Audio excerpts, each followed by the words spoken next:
Magandang araw mga kaibigan. Pag-usapan natin itong article ng Manila Times. 7,000 strong force to arrest Duterte. Published by B. Franco Baronia, Cristina Maralit, William D. Pasupil, March 10. So, PNP is on heightened alert and is preparing to deploy thousands of policemen to arrest former President Rodrigo Duterte following the issuance of a red notice by the International Criminal Police Organization. The Manila Times learned from an impeccable source.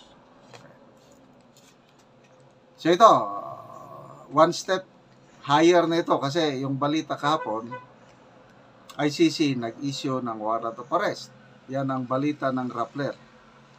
Ito naman, Manila Times, Interpol na ang nag-issue ng red notice. Kung red notice, aarestuhin talaga pag red notice.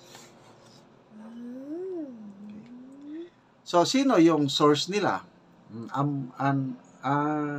An impeccable source. Hindi o maasahan.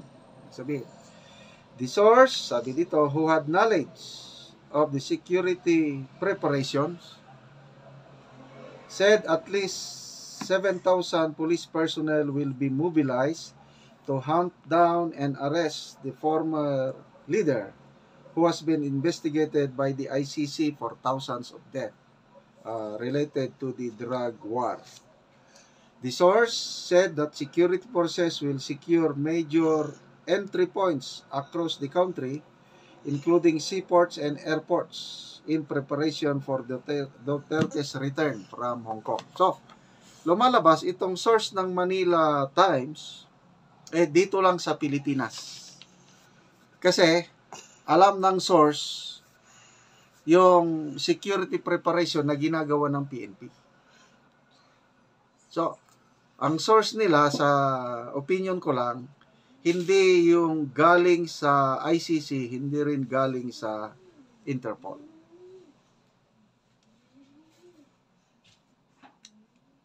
The number of officers to be deployed is said to be double than that fielded in the manhunt last year for Apollo Kibuloy. A high-ranking police official who requested anonymity confirmed the deployment. We are taking all necessary security precautions to ensure public safety and to uphold any legal obligations that may arise from the Interpol notice, sabi ng police official. Anyway, tignan natin na kailan ba uuwi si PRRD. Kahapon, tapos na po yung event. So, anytime today or tomorrow, uwi. Of course, lalapag sa NAIA. So, tingnan natin kung anong mangyari. Magbasa lang tayo sa mga comments, ha.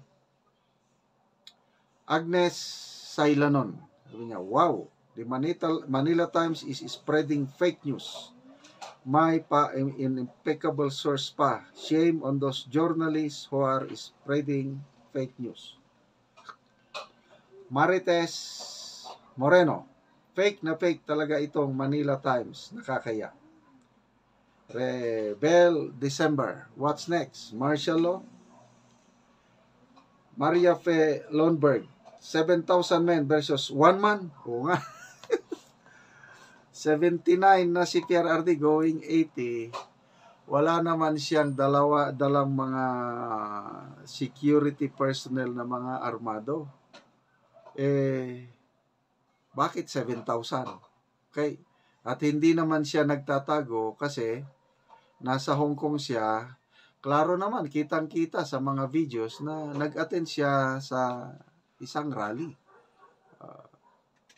Dinaluhan ng mga nagmamahal sa mga Duterte na mga OFWs. So Sobrang dami naman ang 7,000. Jane Ventura. Hey, Manila Times. Bobita ka ba? Sadek Ia. Name that unimpeccable o unimpeachable source. So, wala. Poros, ano lang. Basing from the comments.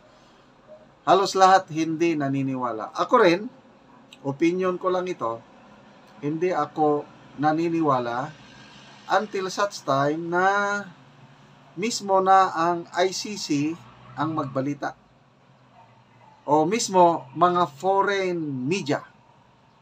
As of now, wala pa akong nabasa na mga articles, foreign media, example, Reuters, Associated Press, ABC. Imposibleng hindi malaman ng foreign media ito dahil malaking balita ito dahil dating presidente ngayon aarestuhin. Although hindi naman bago ito. Putin, President Putin, may warrant of arrest. Kaya lang, walang nangyari kasi nga in power pa si President Putin, Prime Minister Benjamin Netanyahu, may warrant of arrest. Wala ring nangyari. So ito, kung totoo man ito, at yun na, handa na ang Philippine government na makipagtulungan. Na malayo doon sa sinasabi ng Pangulo noon na wala nang jurisdiction, hindi kami makikipag-cooperate. Tapos, ginagamit na lang ang Interpol na dahilan para tumulong sila kasi nga nirequest daw ng Interpol. So, nakunot.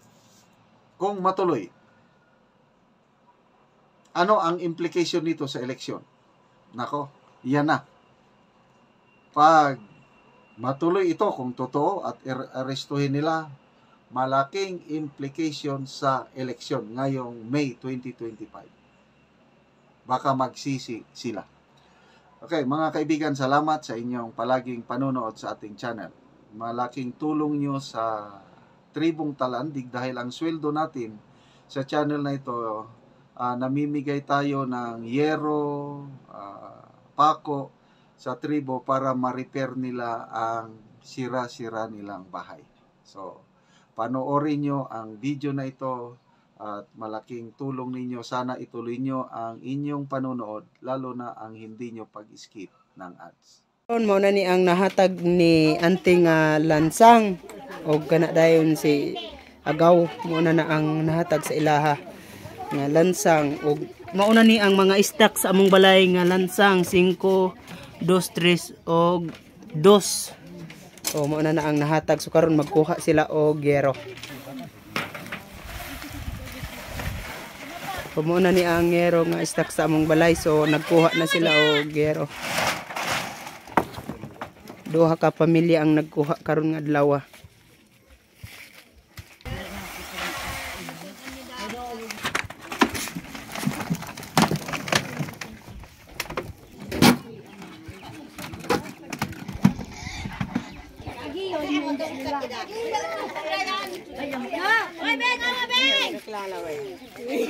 Kilala, di makapangwala.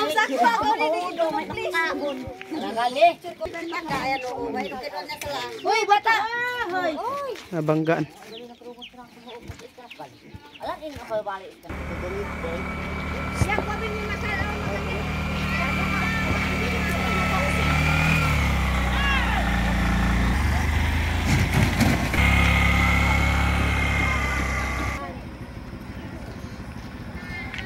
Sa duha ang tag-iyaan ay giusara og karga sa bao-bao. Kuya, tibal kita. Ugate.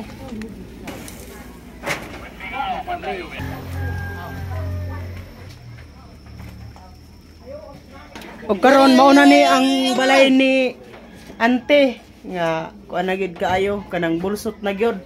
Mao na ni siya ang natagaan og gero. Si Ante. Wala na. daghan gyud ang bulsot. Sakat na rin mo rin. Patay. Oo. So unsa ang imong maistorya nga natagaan na si Auntie Ogsen? Dili si Auntie kabalo magbisaya. So ikaw ang maistorya. Kung lain na istorya nga.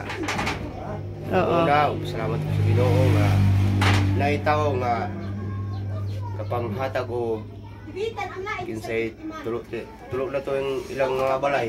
Oo. Ilabi na si mama. Oo. Ilan man yung balay. Oo. Salamat yun sa tao nga mo di kuanan sa atong Ginoo. Oo. Tigiyahan sa ginawa og buhat. Oo. Kana karon nakaabot si Berensin. Oo. Ay makatuloy dito sa Oo. ang gidi makalimot ang Oo.